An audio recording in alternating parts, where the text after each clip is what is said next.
বন্ধুগণ, আমি কবি মহিউদ্দিন চৌধুরী মাইকেল আপনাদের সামনে আবারও উপস্থিত হয়েছি একটি কবিতা পাঠ নিয়ে। আমার আজকের কবিতার নাম চাষা। আমি কবিতাটি লিখেছিলাম 12/4/1984 খ্রিস্টাব্দে। পাঠ করছি। চোখের জলে ফসল বনে যারা, হাসি মুখে ফসল কাটে তারা। কৃষক পড়ে প্রায় ঋণের দায়, কৃষাণের নেই ঋণ কোনো দায়।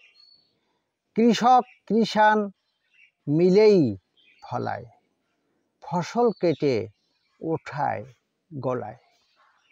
কৃষাণ সবসময় শ্রম খাটে, ফসল হলে হাসি মুখেই কাটে।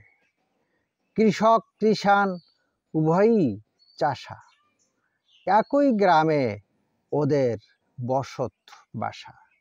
আমার এই কবিতাটি যদি আপনাদের ভালো লেগে থাকে তাহলে যারা এখনও আমার এই ইউটিউব চ্যানেলটি সাবস্ক্রাইব করেন নাই তারা দ্রুত আমার এই ইউটিউব চ্যানেলটি সাবস্ক্রাইব করে লাইক, কমেন্ট, শেয়ার দিয়ে পাশে থাকবেন, এই কামনা রেখে আপনাদের থেকে আমি আজকে বিদায় চাইছি। সবাইকে শুভেচ্ছা, শুভকামনা, অবিরাম অন্তহীন নিরন্তর পথ চলা।